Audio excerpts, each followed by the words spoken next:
अब जब लखा की हंसाबाई से शादी हुई, कहा हंसाबाई का बेटा अगला राजा बनेगा। हंसाबाई का बेटा जो अगला हुआ था उसका नाम था मोकल।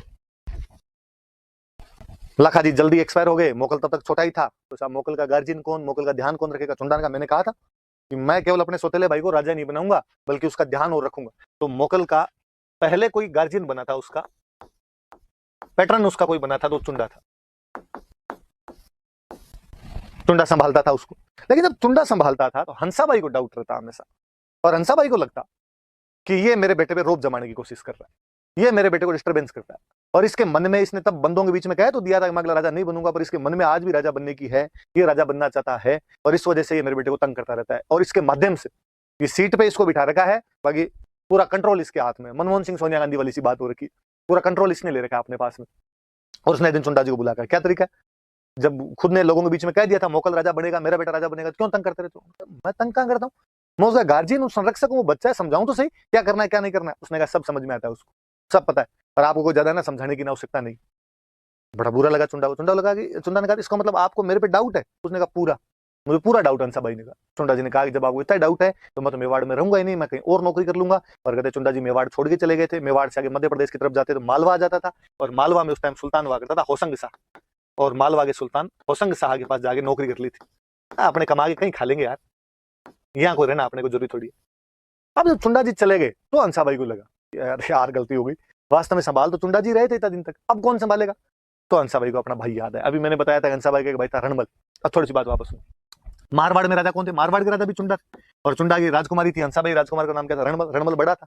स्वाभाविक रूप से जब यदि मारवाड़ वाले चुंडा की जब डेथ होती है तो अगला राजा कौन बनना चाहिए? रणबल। पर पहले क्या होता था, ज्यादा शादियां हुआ करती, एक राजा खूब सारी रानियां रखा करता था, और कोई रानी जो प्रिय रानी होती उसका जो बेटा है उसको अगला राजा बना देते। और ऐसे ही चुंडा ने रणमल को तो राजा बनाया नहीं, अपनी किसी रानी के प्रभाव में अगला राजा बना गया कन्ना को। तो रणमल बेचारा बेरोजगार ही था, इसलिए हंसाबाई ने रणमल को मैसेज किया कि भैया रणमल, तुम्हारे पास उधर तो कोई रोजगार है नहीं, तुम इधर मेवाड़ आ जाओ, इधर हमारी नई वैकेंसी आएगी, इसमें फॉर्म भर दे, इसमें आगे तैयारी कर ले। तो रणमल को हंसाबाई ने वहां बुला लिया और बुला के मोकल का गार्जियन बना दिया। तो मोकल का सेकंड गार्जियन कोई बना था तो रणमल था, मामा एक तरीके से।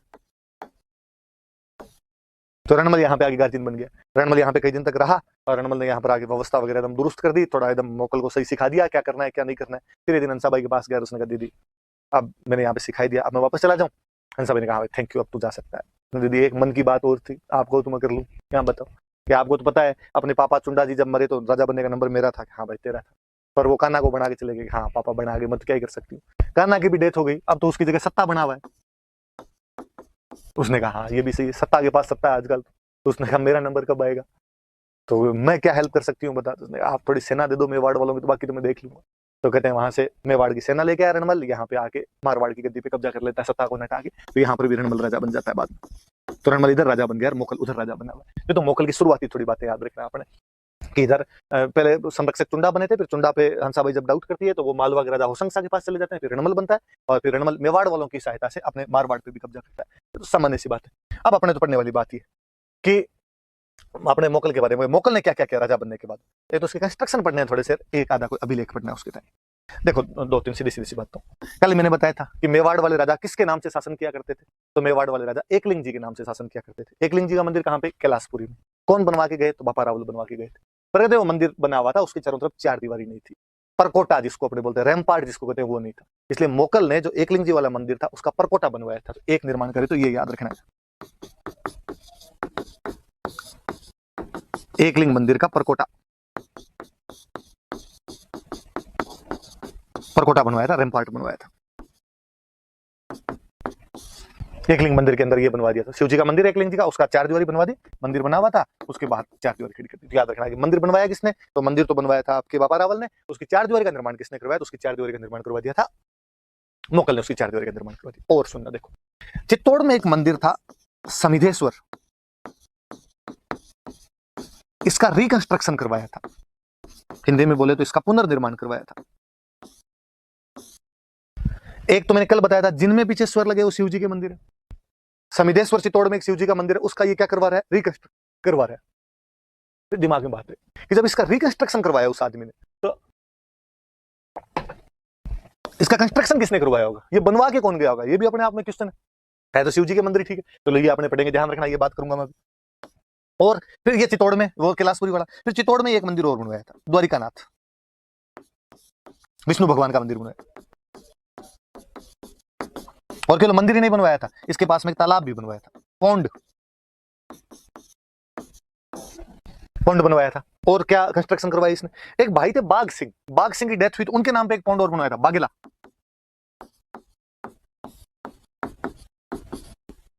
बागेला तालाब बनवाया था। एक रानी थी गोराम्बिका की जब डेथ हुई तो उनकी आत्मा की शांति के लिए किसी ने कहा साहब एक बावड़ी बनवाओ, तो एक बावड़ी का निर्माण करवाया था। बावड़ी क्या होती है, तो ये आपके सीढ़ीदार कुएं, मतलब ऐसा कुआं जिसमें नीचे उतरने के लिए आपको सीढ़ियां दी गई हो, स्टेप वेल जो होते हैं उनको बावड़ी बोलते थे। तो वही धर्म पुण्य के काम करवाने, तो किसी आत्मा के मोक्ष के लिए बावड़ी का निर्माण करवा दिया। तो ये ध्यान रखना। एकलिंग जी का मंदिर है, बना हुआ था पहले, उसका परकोटा बनवाया। समिधेश्वर का मंदिर बना हुआ है, इसका रिकंस्ट्रक्शन करवाया। ये तो किसने बनाया, बापा राव ने, हमें पता है। ये किसने बनाया, मैं भी बताऊंगा आपको। द्वारिकानाथ का मंदिर बनाया चित्तौड़ के अंदर, ये उदयपुर के अंदर पड़ते हैं दोनों। अपने भाई बाघ सिंह के नाम पे बागेला तालाब, वही नागदा के पास में जगह है वहां पे, और ये बावड़ी भी वहां पे ऋषि श्रृंगी का जगह, मैं भी बता दूंगा आगे अभिलेख जब पढ़ेंगे, वहां पर उसने एक बावड़ी बनवाई थी इसकी। ये पढ़ते हैं हमने, समिधेश्वर मंदिर की बात करते हैं। देखो वापस देखते हैं, मेवाड़ में बीच में एक राजा हुआ शक्ति कुमार। कल मैंने शक्ति कुमार का 1034 ईस्वी के आसपास का एक नहीं 977 ईस्वी के 1034 का विक्रमी संवत उसके आसपास का मैंने एक अभिलेख बताया था आपको, आठपुर अभिलेख, आहड़ का एक अभिलेख बताया था। आठपुर का दो, आहड़ अभिलेख का दो। उस शक्ति कुमार के टाइम में उधर जो मालवा पड़ता था तब, अब तो मैं बता रहा हूँ कि मालवा में होशंग खान ये राजा बन गए इस टाइम। पहले उस टाइम में जब ये शक्ति कुमार राजा था 977 के आसपास में, तब मालवा में परमार डायनेस्टी हुआ, परमार राजा हुआ करते थे। और उन परमारों का एक राजा हुआ था मुंज। मुंज परमार ने मेवाड़ पर हमला किया था, और मेवाड़ पे हमला करके यहाँ पे कब्जा कर लिया था, चित्तौड़ के आसपास की जगह पर यहाँ पे कब्जा कर लिया था। ये जो मुंज हुआ था, मुंज के बाद में यहाँ पे जो नया राजा बना था, मुंज का भाई बना था कोई सिंधु राज नाम करके। सिंधु राज के बाद में इसका बेटा बन गया था, उसका नाम था भोज। परमार डायनेस्टी के लोग। और ये जब भोज बना था राजा, कब्जा मुंज ने किया, याद रखना। तो पूछे मालवा वाले परमारों ने कब्जा किसके टाइम में किया था, मुंज के टाइम में। मेवाड़ का राजा कौन था, शक्ति कुमार राजा था। और इस भोज ने यहाँ पर, इस भोज की उपाधि थी त्रिभुवन नारायण। त्रिभुवन नारायण इसकी एक उपाधि थी। और इसने त्रिभुवन नारायण अपनी उपाधि के नाम पर यहाँ पर एक शिव जी का मंदिर बनवा दिया, और उस शिव जी का नाम था त्रिभुवन नारायण मंदिर। धीरे धीरे उसी का नाम चेंज होते होते, अब किसने किया कब किया एग्जैक्टली कुछ है नहीं, पर उसी का नाम हो गया था समिधेश्वर। और ये जो समिधेश्वर मंदिर है, इसका पुनर्निर्माण किसने करवाया, तो अपने मोकल ने करवाया। अब दो तीन बातें कि समिधेश्वर मंदिर कहां पर है, चित्तौड़। इसका निर्माण किसने करवाया, तो भोज परमार ने। तब इसका नाम क्या था, तो त्रिभुवन नारायण मंदिर नाम था। त्रिभुवन नारायण मंदिर नाम क्यों था, क्योंकि भोज की उपाधि थी त्रिभुवन नारायण। पुनर्निर्माण किसने करवाया, तो मोकल। और बाद में इसका नाम बदलकर क्या हो गया था, इसका समिधेश्वर हो गया था। किसका मंदिर है, तो शिव जी भगवान का मंदिर है। तो परमारों ने चित्तौड़ में कैसे करवा दिया, तो मुंज परमार ने शक्ति कुमार के टाइम में मेवाड़ पर हमला किया था, चित्तौड़ पर कब्जा कर लिया था। कालांतर में उसके भाई का बेटा जो था भोज, उसने यहाँ पर इस मंदिर का निर्माण करवाया था। अब अपने को वैसे तो ये बात नहीं पता चलती कि ऐसे मुंज आ गया था और उसने किया था। अब एक अपने को इसी टाइम का 997 ईस्वी का एक अभिलेख मिलता है, अपने पाली में एक जगह पड़ती है हस्तिकुंडी, हटुंडी बोलते हैं अब तो। एक हस्तिकुंडी अभिलेख मिला है, किसी धवल नाम के राठौड़ राजा का अभिलेख है। धवल नाम के राठौड़ राजा का अभिलेख, और उसमें धवल कहता है कि जब मुंज ने मेवाड़ पर हमला किया था, तब मैंने मेवाड़ वालों की सहायता की। तो इससे एक बात पता चल रही कि मुंज ने मेवाड़ पर हमला किया था, मैंने मेवाड़ की सहायता की। तो मेवाड़ में राजा कौन, तो लोगों ने कहा अच्छा ये टाइम, इस टाइम में तो मेवाड़ का राजा शक्ति कुमार। तो ये हस्तिकुंडी वाला अभिलेख इस बात की जानकारी दे देता है। हस्तिकुंडी वाला अभिलेख है वो धवल का है, धवल एक राठौड़ वंश का राजा था। हस्तिकुंडी में पहले राठौड़ों का यहाँ पे साम्राज्य हुआ करता था। और तब और पता चलता है कि हम जो कल पढ़ रहे थे, आठपुर वाले अभिलेख के अंदर भी कहीं ना कहीं लिखा गया अलट की जो माता थी वो राठौड़ थी, महालक्ष्मी के बारे में पढ़ा है। तो कहीं ना कहीं में कनेक्शन रहा होगा, हस्तिकुंडी वाले राठौड़ों में रिश्तेदारियां रही होगी, इसलिए सहायता करने स्वाभाविक सी बातें चले गए होंगे। तो वो वाला अभिलेख इस मुंज की बातें बताता है, इस आक्रमण की बातें बताता है। और इस मुंज का वंशज आगे हुआ था भोज, उसने ये मंदिर वगैरह बनवाया था। तो बातें याद रख लेना भाई, जो निर्माण कार्य में ये मैंने बातें बता दी कि कौन कौन सी बातें निर्माण कार्य। फिर अभिलेखों की बात करें अपने कि अभिलेख इसके टाइम के कौन कौन से, तो बाकी तो खूब सारे अभिलेख मिले। एक अभिलेख थोड़ा सा याद रखने वाला है, एक अभिलेख है श्रृंगी ऋषि का अभिलेख, मुगल के टाइम का अभिलेख है 1428 का, श्रृंगी ऋषि का अभिलेख है। और यह अभिलेख वो बावड़ी वाली बात बताता है। इसमें श्रृंगी ऋषि वहां उदयपुर के अंदर एक जगह पड़ती है, उसके अंदर मुगल ये लिखवाता है कि मेरी रानी थी गोराम्बिका, और गोराम्बिका की जब डेथ हो गई तो उनकी आत्मा की शांति के लिए मैं यहाँ पर एक बावड़ी का निर्माण करवा रहा हूँ। और उस बावड़ी की बातें बताता है उसके अंदर कि भाई क्यों बनवाई, कैसे बनवाई। और चूंकि राजा जब ये करवाता है तो थोड़ी बातें और भी कहता है, तो वो हमीर से लेके खुद तक की खूब सारी बातें बताता है। तो ये थोड़ा याद रख लेना कि ऋषि श्रृंगी का अभिलेख कौन से राजा से संबंधित, तो मोकल से, हमीर से मोकल तक की जानकारी देता है। वो था हमील हमारे बहुत बड़ा राजा, और हमीर राणा वो जो ब्रांच है उसका तो पहला ही राजा था। तो उसने कहा भाई ये हमीर था, इसने जीलवाड़ा भी जीत लिया था, इसने ईडर जीत लिया था, इसने भीलों को हराया था। फिर इसने कहा हमीर के बाद में कोई राजा बने थे छत्र सिंह, इन्होंने मालवा के राजा अम्मी शाह को हराया था। फिर इसने कहा छत्र सिंह के बाद बने थे लाखा जी, और लाखा जी के बारे में बड़ी जोरदार सी जानकारी है इस अभिलेख में। कहते हैं लाखा जी ने 3 जगह, काशी, प्रयाग और गया, हिंदुओं के 3 तीर्थ स्थल है, यहाँ का टैक्स माफ करवा दिया था। कि वरना यहाँ पर जब जाते तो यहाँ के जो मुस्लिम राजा थे हिंदुओं से टैक्स लिया करते थे, लाखा जी ने इनका टैक्स माफ करवाया था। तो कोई पूछे कि लाखा ने काशी, प्रयाग और गया का कर माफ करवा दिया था, ये जानकारी आपको कौन सा अभिलेख देता है? तो ये आपके श्रृंगी ऋषि का अभिलेख। ये देख लो, अभिलेख में नाम है प्रयाग, जिसको बाद में हम बोलने लगे थे इलाहाबाद, और अब वापस इसका नाम चेंज करके क्या कर दिया गया, प्रयाग कर दिया गया। और लाखा जी के बाद में मोकल खुद बना था। मोकल के बारे में लिखा, इसने नागौर के एक राजा को हराया। नागौर का राजा कौन? की फिरोज। ये अभिलेख तो ये भी कहता है कि इसने गुजरात के एक राजा को भी हराया था, और गुजरात का राजा कौन? की अहमद शाह। तो ये वाला ऋषि श्रृंगी वाला अभिलेख याद रखना भाई, इसकी खूब सारी जानकारियां हैं कि क्यों क्या बावड़ी के निर्माण की बताता है, पर साथ में ये भी बातें बताता है। जब और इसमें यह भी है कि मोकल ने खूब सारे तुलादान किए थे। तुलादान क्या होते हैं? तो राजा कहीं पे मंदिर जाता है तो वहां पे तराजू में एक तरफ बैठ जाते, इधर सोने के सिक्कों से, चांदी के सिक्कों से तोलते थे, और राजा का जितना बाहर होता वो सिक्के होते, और बाद में वहां पर जो पब्लिक होती थी उनको बांटे जाते। अभी भी कहते हैं अपने सरपंच साहब बन गए, अब उनको इससे तोला, इससे तोला, अब तो हाँ अपने फलों से तोल देते हैं भाई, तो सिक्के रुपए कहां से लाए? राजा महाराजा पहले ऐसे सिक्कों से, रुपयों से भी तुला करते थे। तो तुलादान खूब वर्णन, इसका सबसे अच्छा तुलादान बताया गया कि पुष्कर के अंदर एक वराह मंदिर है, इसमें तुलादान करवाया था।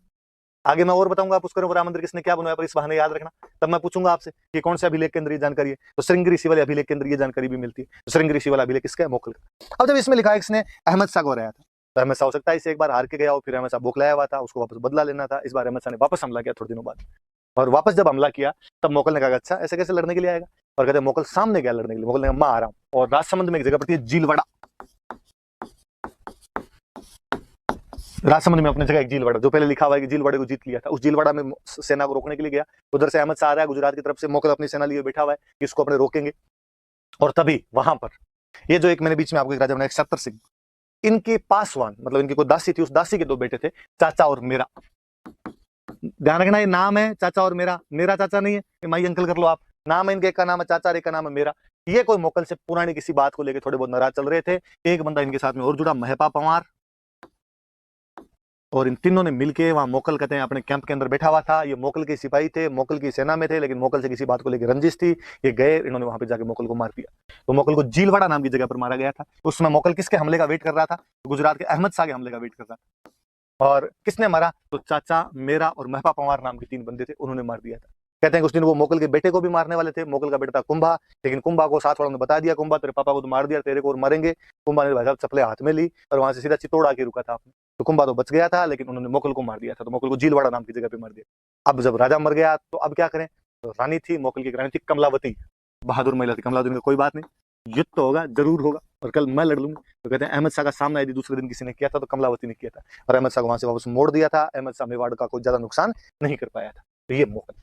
फिर मोकल के बेटे थे कुंभा, मेवाड़ के सबसे यशस्वी, सबसे प्रमुख, सबसे प्रतापी कोई बड़े राजा हुए। और मेवाड़ी नहीं, मैं तो कहूँ भारत के इतना बड़ा जुझारू राजा कोई नहीं हुआ होगा। उनकी बातें हम